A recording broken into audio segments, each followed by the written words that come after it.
ऐसो पंचन मोयारो सौ पावो पणासनो मंगलाणम जे सौवेसी पड़मम होई मंगला पड़मम होई मंगला पड़मम होई मंगला। बोलो देवादिदेवादिनाथ भगवान की, भगवान महावीर स्वामी की, बेलगछिया के मूल नायक पार्श्वनाथ भगवान की, बाहुबली गोमटेश्वर भगवान की, आचार्य शांति सागर जी महाराज की, वात्सल रत्नाकर दादा गुरु आचार्य विमल सागर जी महाराज की, वात्सल दिवाकर आचार्य भगवान गुरुदेव पुष्पदंत सागर जी महाराज की, विश्व धर्म की, अहिंसा में परमो धर्म की।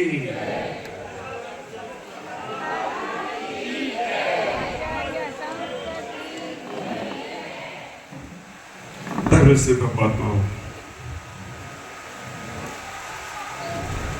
बहुत देर से आप सबको सुन रहे हैं,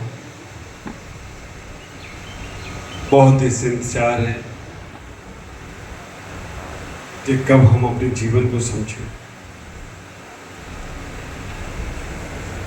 आप विचार करें जीवन में कि हम कैसे अपने आप को समझेंगे। दो पंक्तियां आप हमेशा पढ़ते होंगे जिनवाणी में, रहे सत्संग सदा उन्हीं का,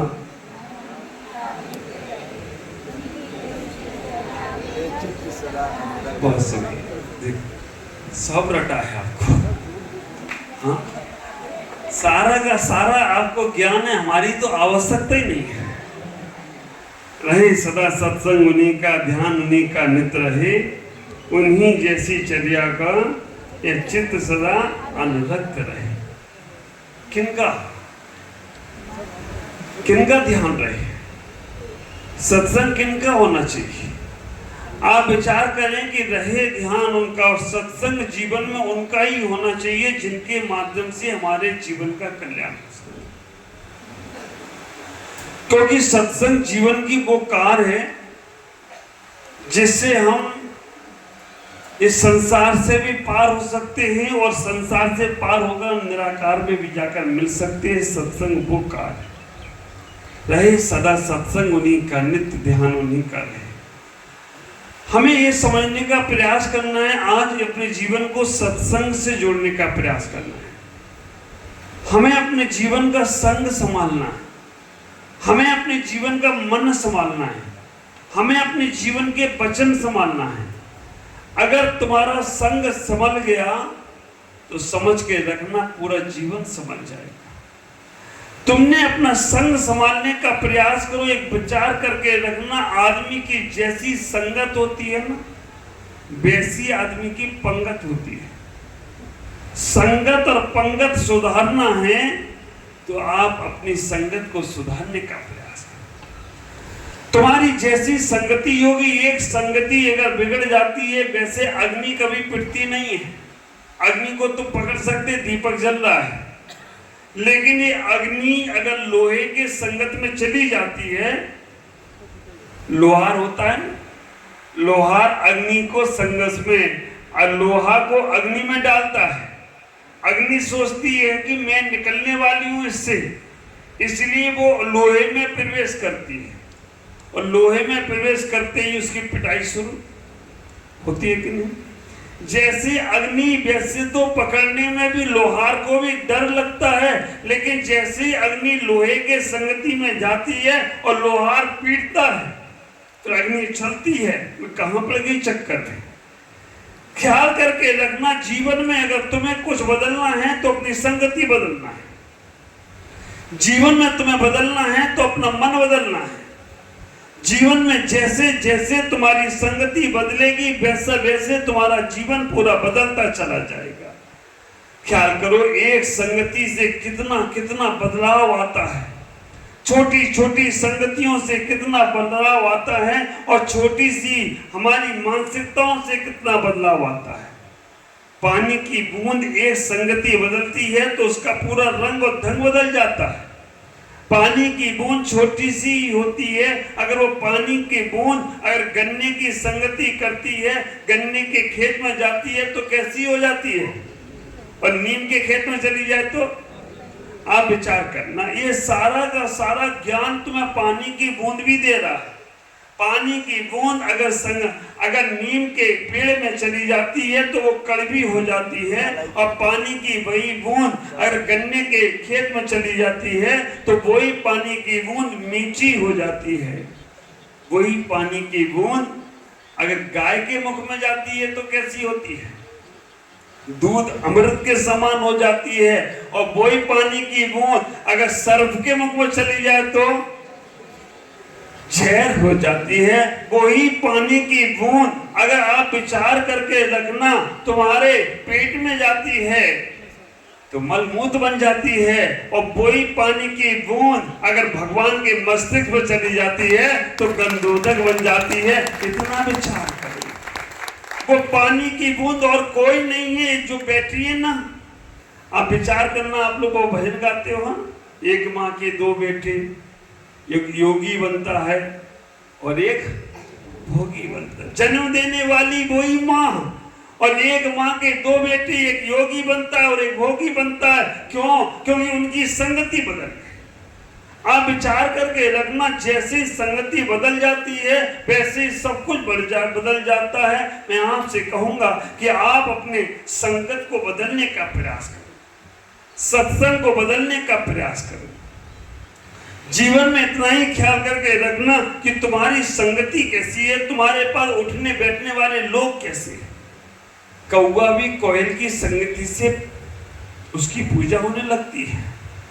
कौवा भी अगर कोयल के साथ बैठ जाए तो लोग सोचते हैं ये भी कोयल होगी। अगर हमारे दोस्त, ख्याल करना, चाणक्य ने बहुत सुंदर सी बात बोली, 100 मूर्खों को मित्र बनाने की अपेक्षा हाँ एक ज्ञानी शत्रु अच्छा है। ख्याल करके रखना, 100 मूर्खों को मित्र बना लिया, 100 मूर्ख तुमने इकट्ठे कर लिए, कोई फायदा नहीं है। लेकिन एक ज्ञानी मित्र तुम्हारे पास है, एक ज्ञानी शत्रु भी है, तो भी तुम्हारा पार लगा दे तो कोई आश्चर्य की बात नहीं होगी। ख्याल करना, हमें अपने जीवन को कैसे बदलना है। तुम्हारा व्यवहार, तुम्हारा जीवन का चारित्र, तुम्हारे जीवन की हैबिट तुम्हारे आसपास के लोगों से पता चलती है। तुम्हारी उस संगति से मालूम पड़ती है कि तुम्हारा जीवन का क्या व्यक्तित्व होगा।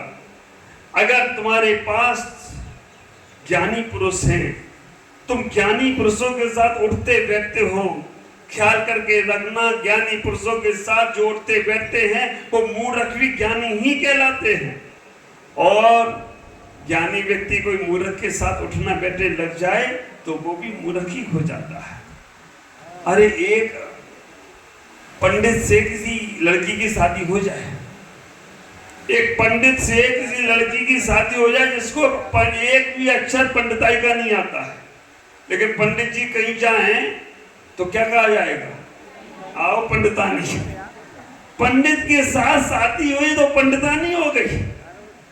एक लड़की बीमार, डॉक्टर के साथ शादी हो गई, क्या हो गई, वो डॉक्टर नहीं हो गई। मास्टर के साथ शादी होने से मास्टर नहीं हो गई। और आप विचार करके रखना, जो सामान्य सा ऐसा व्यवहार संसार में देखा जाता है, तो तब तुम गुरुओं के साथ संगति करोगे तो तुम भी गुरु हो जाओ तो कोई आश्चर्य की बात। भक्तामर में काव्य कहा गया, अगर कोई शिष्य गुरु के पास जाता है और शिष्य के पास गुरु के गुण नहीं आते हैं तो विचार करके रखना, या तो गुरु में कमी रही होगी या शिष्य में कमी होगी। नहीं तो चिमक के पास लोहा जाए और लोहे को चिमक चुपकाए ना, लोहे के पास, चिमक के पास लोहा जाए और लोहा को चिमक चुपकाए ना, ये हो नहीं सकता। ख्याल करके रखना, जंग लगे लोहे को चिमक नहीं चिपकाती है, लेकिन जो लोहा साफ सुथरा होता है चिमक उसे भी चिमक बना दिया करती है। ये बिल्कुल असही बात है। अब ख्याल करें, जीवन में सत्संग जरूर करना चाहिए, क्योंकि आप विचार करके रखना, जैसे जैसे हमारा सत्संग बढ़ता है वैसे वैसे हमारे जीवन का पावर बढ़ता है। जैसे जैसे सत्संग बढ़ता है वैसे वैसे पावर बढ़ता चला जाता है। और सत्संग हमें इसी संसार में मिलने वाला है। आप सोचना स्वर्ग में सत्संग मिलेगा करने को, मिलने वाला नहीं है। नरक में तो तुम सोच भी नहीं सकते कि सत्संग मिलेगा। तिरंचों में सत्संग हो सकता है, तिरंच भी सत्संग कर लेते हैं, लेकिन हम उनकी भाषाएं समझते नहीं हैं। मनुष्य पर्याय में ही सत्संग का लाभ मिलता है। और सत्संग की महिमा अगर हम अपने जनागम में देखें, जनागम में देखने का प्रयास करें कि सत्संग की कितनी महिमा गाई गई है। आप विचार करो, मिथ्या दृष्टि इंद्रभूति गौतम, जिसको इतना अपने जीवन में अभिमान था कि मुझसे बड़ा कोई ज्ञानी नहीं है। मिथ्या दृष्टि इंद्रभूति गौतम को अभिमान था कि मुझसे बड़ा कोई ज्ञानी नहीं है। और जब उसने कहा कि मुझे महावीर के सत्संग में लेके चलो, सौद्रमिंद लेकर जाता है तो जैसे ही मानस्तंभ को देखता है उसका मान गल जाता है और कहता अब मुझे वापस नहीं जाना है। गया था अभिमान लेकर, लेकिन वहां पर अभिमान छोड़कर भगवान बनकर वापस आता हो तो कोई आश्चर्य की बात नहीं है। केवल महावीर का सत्संग करने का भाव है। विचार करो, हमें सत्संग के माध्यम से अपने जीवन को बहुत बहुत व्यवस्थित बनाने का प्रयास करना है। बहुत मुश्किल से मिलता है। कहते हैं सुत दारा और लक्ष्मी पापी के घर भी हों। सुत दारा लक्ष्मी, सुत मतलब बेटा, दारा मतलब पत्नी और लक्ष्मी मतलब पैसा। सुत दारा और लक्ष्मी पापी के घर भी हों। हरि भजन और संगति, ख्याल करो, सत्संग और हरि भजन तुलसी दुर्लभ दुई। हमें ये सत्संग का मिलना और हरि भजन का मिलना दोनों दुर्लभ है। और कलकत्ता वालों की तो बल्ले बल्ले हो रही है। आप ख्याल करके रखना, ऊपर पानी बरसता है और इधर मेरी वाणी बरसती है। पानी बरसता है तो मार्ग को साफ करता है, पानी बरसता है तो मार्ग को साफ करता है। और पानी जब गुरु की आती है तो आत्मा को साफ करती हो तो कोई आश्चर्य की बात नहीं है। ख्याल करके रखना। अब यहाँ इतना पानी बरसा, लोगों ने ऐसे यूट्यूब बना बना के, क्या वो व्हाट्सएप बना बना के डाले, कलकत्ता में बाढ़, प्रमुख सागर जी बाढ़ में एक ही हेडेक, प्रमुख सागर जी बाढ़ में, भक्तों को बड़ी तकलीफ। हमने कि इससे अच्छा आनंद कहीं नहीं मिलेगा। हम हर साल चातुर्मास करते थे, लेकिन हमें लग रहा है इस बार पहली बार वर्षा योग हो रहा है कि वर्षा दिख तो रही है, नहीं तो कहीं आता पानी चला जाता है। चारों तरफ ऐसा आनंद ही आनंद बरस रहा है। ख्याल करके रखना, बेलगछिया हमने आज तक इतनी जगह देखी, 30वां चातुर्मास है, लेकिन बेलगछिया जैसी सुंदर जगह आज तक कहीं कोई चातुर्मास में देखने को नहीं मिली। इतना सुंदर हरियाली है, भगवान है, सरोवर है और इतने अच्छे अच्छे भक्त। अब विचार, जो दूर से आता है वो हमसे कम बात करता है, पहले सेल्फी खींचता है। जहां खड़ा हो जाए वही सेल्फी, और सेल्फी वाले से बड़े स्वार्थी, अपनी फोटो बड़ी, महाराज की फोटो पीछे छोटी। आप विचार करके रखना, जहां खड़े हो जाए वही फोटो चालू। हमसे ज्यादा तो भगवान की फोटो ले लेके, अच्छी बात है। ख्याल करो, सत्संग करने का लाभ मिल रहा है तो हमें लेने का प्रयास करो। हमारे धर्म सागर जी को देखो, आए थे लेटकर, अब जाएंगे बैठकर। इससे बड़ा और क्या सत्संग होगा। आए थे लेटकर, जाएंगे बैठकर। आए थे लेके, लेने के आने वाले थे उनके परिवार के संजय संदीप 2-4 और, लेके जाएंगे पूरी समाज और पूरा सारा का सारा भंडार। ऐसा सत्संग करने का प्रयास करो। जीवन भर कमाते रहे, जीवन भर कमाया कमाया, लास्ट में सब कमाया, लेकिन एक बार पुण्य कमाने का प्रयास करो। हमें गुरुओं की सत्संग ही करना है। हमें अपने जीवन में इतना ही विचार करना है, एक क्षण का भी सत्संग कितना महत्वपूर्ण होता है। रावण की सत्संगति की भीषण है। रावण की संगति की विभीषण ने, विभीषण बिल्कुल सत्य था, लेकिन जब रावण के महल में रहता था विभीषण ने कहा भी रावण से मत लड़ो, उन दोनों से, वो दोनों महापुरुष हैं। रावण एक ही बात कहता रहा, ए बनवासी छोकरे, ख्याल करना जैन धर्म से नहीं कह रहा हमने, तो तुम कल मुझे पकड़ लो महाराज, जैन धर्म में तो रावण तीर्थंकर होने वाला। अब विचार करना, रामायण ने कहा वो बनवासी छोरे वो मेरा क्या कर पाएंगे। रावण के साथ विभीषण जुड़े रहे तब तक उन्हें लात खाने को मिली, और लेकिन जैसे विभीषण जैसे लोग भगवान राम की संगति में गए उन्हें राज दरबार मिल गया हो तो कोई आश्चर्य की बात नहीं। संगति का महत्व समझने का प्रयास करो। एक पाषाण अगर शिल्पी को सत्संग कर लेता है, पाषाण शिल्पी का सत्संग कर लेता है तो शिल्पी पाषाण को परमात्मा का आकार दे देता है। उस पाषाण में कुछ भी नहीं है, लेकिन वो शिल्पी के हाथ में चला गया।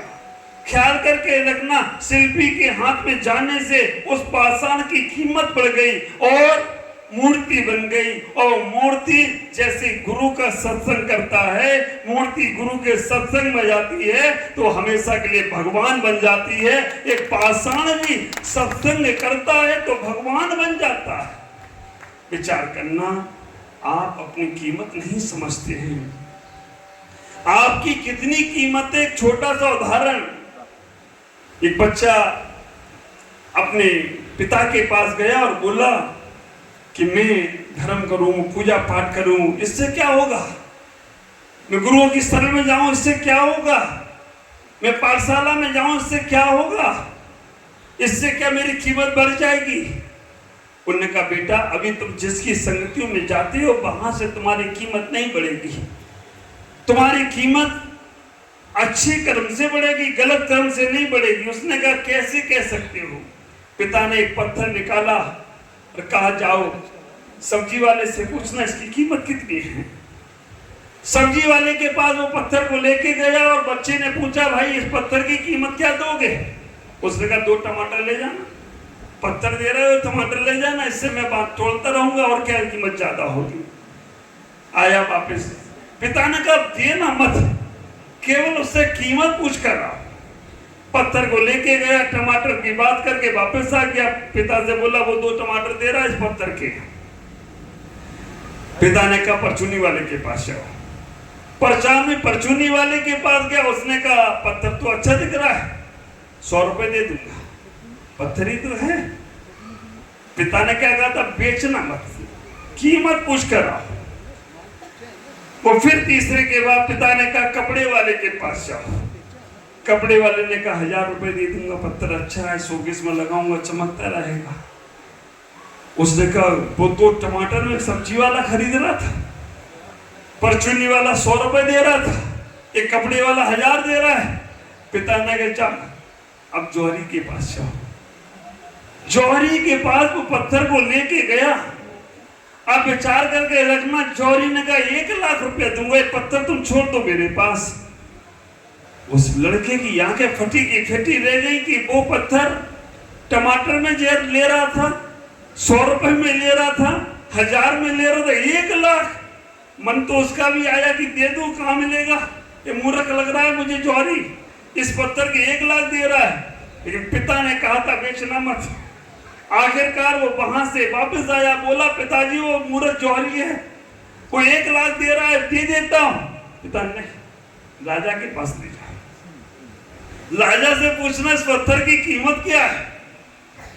आप विचार करके रखना, वो पत्थर को जब राजा के पास ले गया, राजा ने कहा मेरा आधा राज ले लो, एक पत्थर मुझे दे दो। उस बच्चे ने कहा पिताश्री मैं समझ नहीं पा रहा हूं, 2 टमाटर से बात शुरू हुई और आधे राज तक पहुंच गई है, अब तो दे दो। नहीं, आप विचार करके रखना, ये पत्थर आधे राज में भी नहीं दूंगा। उसने पूछा ये पत्थर है कौन सा। उससे पिता ने कहा ये पत्थर नहीं, ये पारस मणि है। पारस मणि को अगर लोहे में लगा दो तो सोना हो जाया करता है। विचार करके रखना, जिसके पास जाओगे वैसी ही कीमत तुम्हारी बनेगी। अगर छोले ओले लोगों के पास रहोगे ना, अगर तुम मानसिकता निगेटिव है उनके पास रहोगे ना, अगर तुम अपनी मानसिकताएं खराब करना है तो उन लोगों की संगति करो जिनकी संगति खराब है। ख्याल करना, विचार करना, तुम्हारी कीमत तुम्हारी संगति से मालूम पड़ेगी। अगर तुम्हारे साथ उठने बैठने वाले लोग नकारात्मक सोच वाले हैं तो समझ के रखना तुम सकारात्मक हो ही नहीं सकते। ऐसे लोगों से कम बातें करो। मैं बोलता हूं बहुत से लोगों को, जो व्यक्ति नकारात्मक है उससे कम बात करो, लेकिन वो वहीं घुसता है, बाद में वो भी नकारात्मक हो जाता है।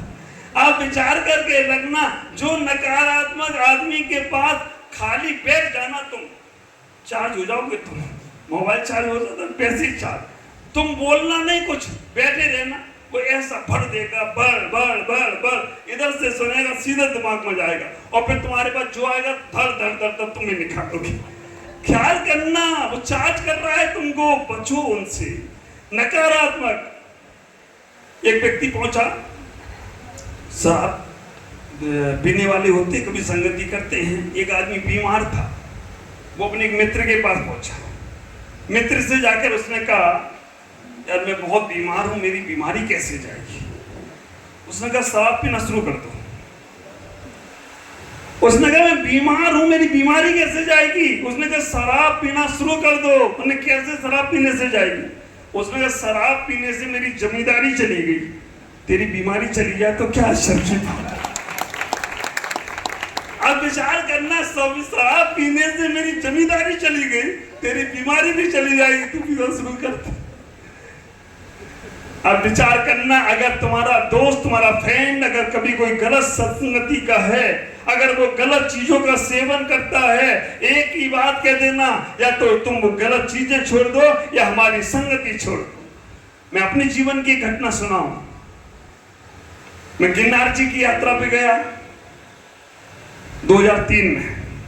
तब दत्तात्रेय के भगवान वहां नहीं थे, हमारी नेमिनाथ ही बैठे थे, चरण थे बाकायदा, बिल्कुल कोई छतरी नहीं थी। 2003 में मैं गया तो रोज 2 बंदा करता था, एक में पसीना आ जाए आदमी को, 10,000 सीढ़ियां, मैं रोज 2 बंदा करता था। और वो बंदना में जब मैं गिरनार जी गया था नीमच से, तभी हमें तलोद वाले मिले थे। और तलोद वालों की कहानी सुनो, तलोद छोड़ के मैं चला गया, कोई जब समाज आई नहीं, मैं नीमच से गिरनार जा रहा हूँ, तलोद वाले छोड़ के चले, मैं तलोद छोड़ के चला गया। तरुण सागर जी महाराज पहले गए थे, तरुण सागर के ग्रुप के महाराज लोग, मैं चला गया। जब 5 किलोमीटर पहुंचा तो एक किसी ने देखा महाराज जा रहे हैं, अकेले ही था मैं उस वक्त, मेरे साथ एक महाराज थे। आप विचार करना, 5 किलोमीटर इनको मालूम पड़े तो सारे के सारे लोग, जो सुरेश जी, दिलीप जी और अतुल भाई और भी सारे के लोग मेरे पीछे दौड़े कि महाराज को लेके आना है। उस वक्त शायद वापिस में आया था 1-2 दिन के लिए वापस आया, क्योंकि जगह नहीं थी आगे। गिरनार जी गया मैं, जब सीढ़ियों पे चढ़ता था रोज 2 बंदा करता था। एक दिन चढ़ रहा था, दोपहर में जाता था, क्योंकि सुबह जाने में बड़ा खतरा, ऐसी भीड़ रहती थी कि चढ़ना मुश्किल पड़ जाए। और वहां पे जो पंडा बैठे वो कहते ये टोपी वाला, ये वाला, वो कुछ भी बोल देते थे। मैंने कहा दोपहर भी जाऊंगा। मेरे साथ एक साधु महाराज लग गए, और वो चलते चलते जब 2-5,000 सीढ़ियां हो गई तो थोड़ा सा बैठा, तो वो भी बैठ गए। और बैठने के बाद उन्हें निकाला अपना चिलम भरा उन्होंने, और जो 2 सूटा लगाए और मुझसे बोले ले लो बाबा जी, ठीक हो जाओगे, ऊपर तक आराम से पहुंचो। अरे मैंने कहा मैं नहीं लेता, ले लो बाबा, तुम्हारा मजा आ जाएगा, बहुत फुर्तीला शरीर हो जाएगा। आप विचार करके रखना, 2 मिनट बाद में उठ गया वहां से। मैंने कहा मैं भले नहीं पीऊंगा, लेकिन जो देखेगा वो क्या दोनों बाबा लगा रहे और मेरा गड़बड़ मामला हो जाएगा। थोड़ी देर की संगति भी उसके लिए। और आप विचार करना, शराब या कोई गलत चीजों का सेवन करने वाला व्यक्ति है, उसके साथ तुम बैठ गए हो, तुम भले ही नहीं पीते हो, भले ही उस चीज का स्मेल नहीं करते हो, लेकिन जो देखेगा वो यही कहेगा ये भी इसी कैटेगरी का है। ख्याल करना, अगर तुम गलत संगति के साथ रहते हो, तुम भले ही आप ख्याल कर, कई बार ये होता है ना, वो महाराज वो कर रहा था, मैं तो कोकोला या थम्स अप पी रहा था। हाँ, शराबी के साथ थम्सअप भी, कोकोला भी शराबी होती है। दूध भी पियोगे तो भी शराब के समान ही होती है। आप विचार करो, अपने जीवन में संगति अच्छा करने का प्रयास करो, क्योंकि तुम्हारी संगति तुम्हारे पूरे जीवन को संभालती है, तुम्हारे जीवन को समर्पित करती है। एक बात का और ख्याल करना, आपने महाभारत देखी होगी। महाभारत के युद्ध के पहले नारायण श्री कृष्ण लेटे हुए हैं और उसी समय दुर्योधन भी वहां पहुंचता है और धर्मराज युधिष्ठिर भी वहां पहुंचते हैं, अर्जुन भी वहां पहुंचते हैं। दुर्योधन जाता है तो वो सर पे जाके खड़ा होता है कि जैसी आंख खुलेगी तो मैं पहले मांग लूंगा। दुर्योधन वहां मांगने का प्रयास करता है। दुर्योधन जैसे ही नारायण श्री कृष्ण सोकर उठते हैं, विश्राम से उठते हैं, उनकी दृष्टि सामने खड़े अर्जुन पे पड़ती है। अर्जुन पे पड़ती है तो पूछते हैं, अर्जुन कैसे आना होगा? अर्जुन ने कहा, अर्जुन कहें कैसे, पहले दुर्योधन ही कह दिया। आप विचार करना, कई बार होते ना बड़े बड़े लोग जल्दी बोल देते हैं और जल्दी बोलने वाले गड़बड़ कर जाते हैं। मेरे संजय भाई बिल्कुल शांत आखिरी में बोलते हैं, आनंद भाई बिल्कुल भी जल्दी नहीं बोलते। लेकिन आप विचार करना, उसने जल्दी जल्दी बोल दिया दुर्योधन ने। उसने कहा कि मैं पहले आया हूं, मैं पहले मिलेगा, मुझे पहले चाहिए। उन्होंने भाई हुआ क्या? उन्होंने कहा हम दोनों में युद्ध हो गया है और आप किसका साथ दोगी? उन्होंने कहा तुम दोनों मेरे ही हो भाई, कैसे युद्ध करोगी? उन्होंने कहा अब वो हम तुम्हारे हैं या नहीं है, लेकिन बता दो साथ किसका दोगी? नारायण श्री कृष्ण ने कहा कि ठीक है, अब तुमने दोनों में युद्ध हुआ है तो हम भी दो तरफ हो रहे हैं। एक तरफ मेरी पूरी सेना है और एक तरफ मैं अकेला निहत्था। दुर्योधन सर पे खड़ा था, अर्जुन पांव के पास खड़े थे। दुर्योधन ने पहले मांग लिया, उन्होंने पहले कह दिया कि मुझे तो सेना चाहिए, तो मैं अकेले निहत्था लेके करूंगा तो करूंगा क्या? निहत्था और सेना पूरी। आप विचार करना। नारायण श्री कृष्ण मुस्कुराए, अर्जुन भी मुस्कुराया। नारायण श्री कृष्ण ने कहा ठीक है दुर्योधन, तुम पहले आए हो और तुमने मांगी है सेना तो तुम्हें देता हूं, तथास्तु। अर्जुन ने नारायण श्री कृष्ण को निहत्था स्वीकार कर लिया। विचार करके रखना, कितनी घटना ऐसी घट गई। दुर्योधन ने पूरी बारात तो ले ली, लेकिन दूल्हा कहीं और चला गया। बारात लेके करोगे क्या? दूल्हा जहां है वहां सब कुछ होता। वो घटना घटी या न घटी, लेकिन तुम्हारे शरीर में घटना घट गई है। पांचों इंद्रियां तुम्हारी बारात है, आत्मा दूल्हा है। आप विचार करके रखना, पांचों इंद्रियां स्पर्श रसना ग्रहण चक्षु कर्ण ये सब बारात हैं, लेकिन तुम बारात की सेवा में इतने लगे हो कि दूल्हा का ख्याल ही नहीं। और दूल्हा का ख्याल नहीं है, इसलिए आप विचार करना, घर में दो प्रकार के मेहमान आते हैं।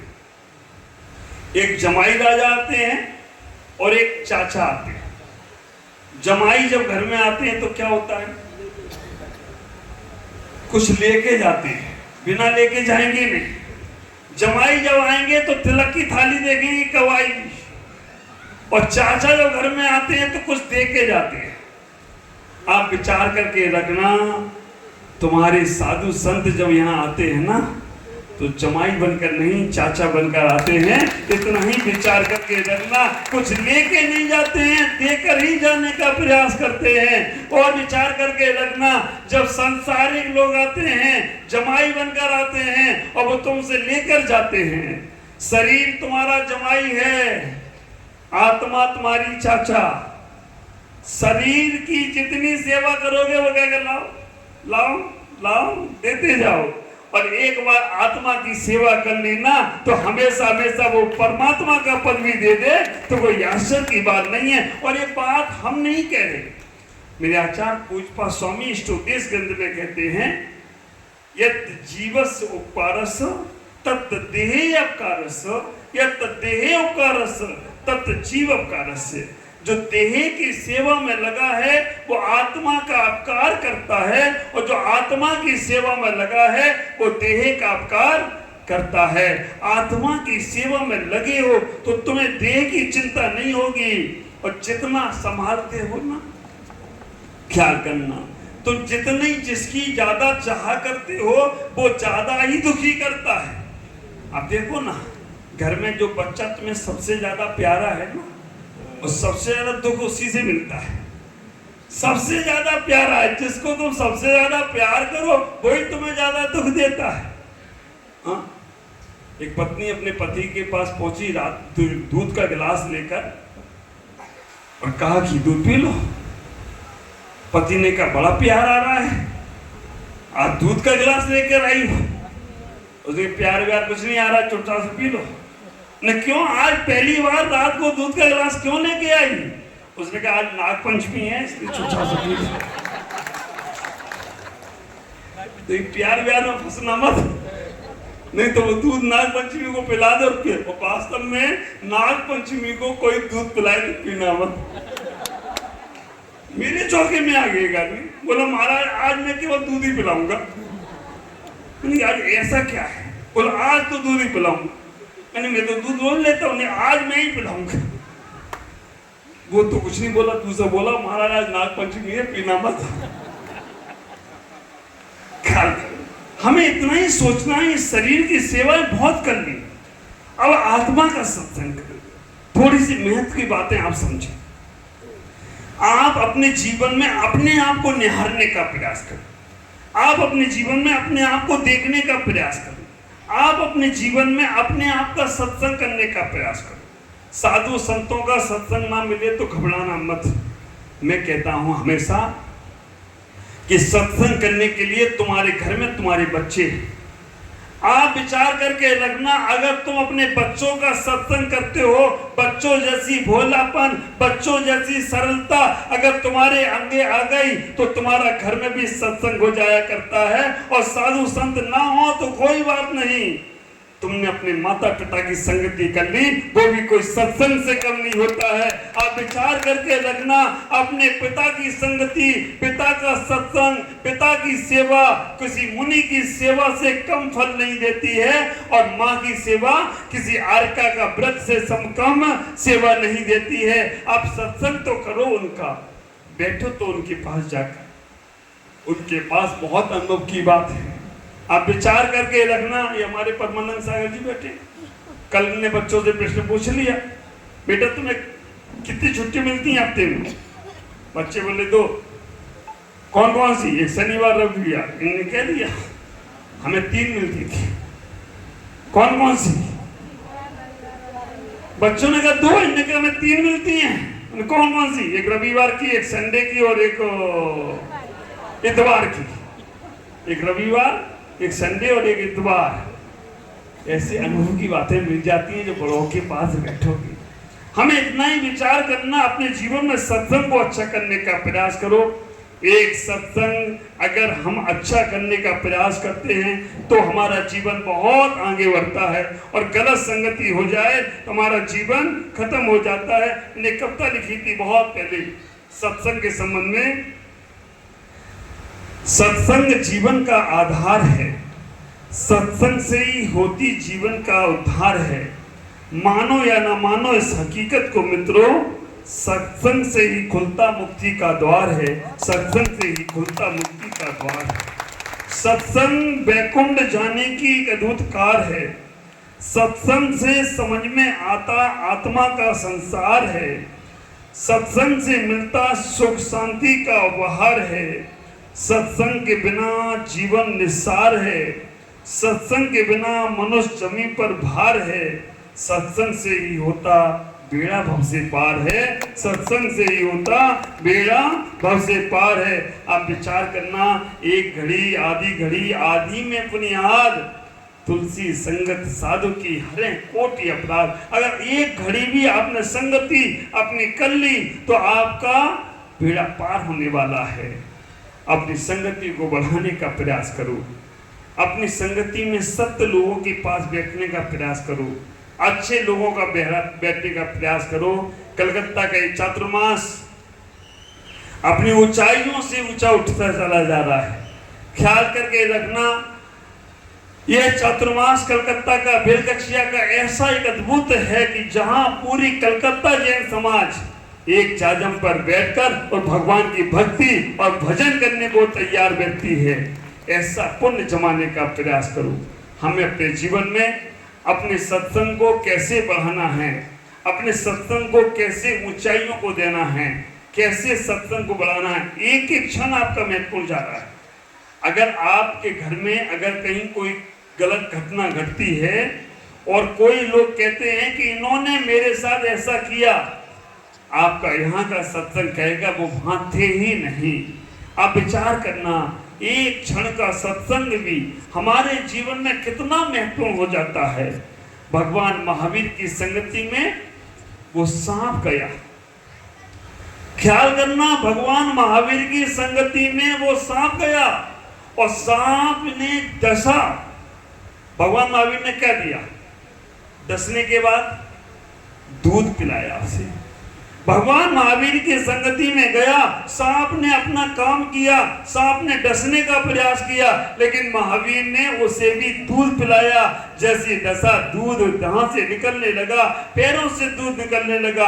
और आपको आश्चर्य होगा, जहां भगवान महावीर का उपसर्ग हुआ था सर्प के द्वारा, ऐसा कहा करते हैं वहां की मिट्टी आज भी दूध जैसी चमकती हो, तो कोई आश्चर्य की बात नहीं है। उस मिट्टी को भी वहां चमत्कार कर दिया। संगति का बहुत प्रभाव पड़ता है। अगर हम अपने जीवन में अच्छे लोगों की संगति रखें, सकारात्मक सोची संगति रखें, और मैं तो यहां तक कहता हूं, कमठ जैसा जीव पारसनाथ निर्वाण महोत्सव आ रहा है, कितनी बड़ी अच्छी व्यवस्था बना दी। सब में से अगर जाओ लाखों रुपए खर्च होते, सब में से अगर जाकर वहां पर तुम धक्का में इधर से धक्का उधर से धक्का, और ऐसा धक्का लगता है। मैं एक बार था 22 में, मैं लड्डू चढ़ाने के लिए मैं भी गया ऊपर, मैंने चलो भगवान के पास। हमको ही लोग बोले हटो हटो, महाराज के दर्शन करना, दे धक्का। महाराज पहली वेदी पहुंच गए। सुरेश भाई कहाँ बैठे थे? राजा कहाँ जा रहे हो? संजय भाई भी हमारे आ गए, 10 का दोनों आ जाए। तो आप विचार करना, वहां पर पारसनाथ निर्वाण महोत्सव, और यही कलकत्ता में ख्याल करो सम्मेद शिखर की रचना, और सम्मेद शिखर पर लाडू चढ़ाने का सौभाग्य, कितना बड़ा पुण्य तुम्हें मिलने वाला है। वहां पर वो 23 किलो का लड्डू, हमारी जीवन में लाइफ में पहली बार लड्डू चढ़ा था 2300 किलो का।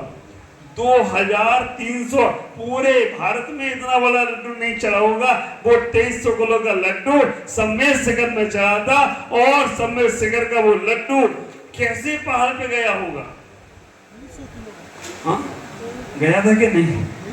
आप विचार करके रखना, पहाड़ पे नहीं गया था, पहाड़ के सामने चला गया और पूरे पहाड़ को ही लड्डू चढ़ा दिया।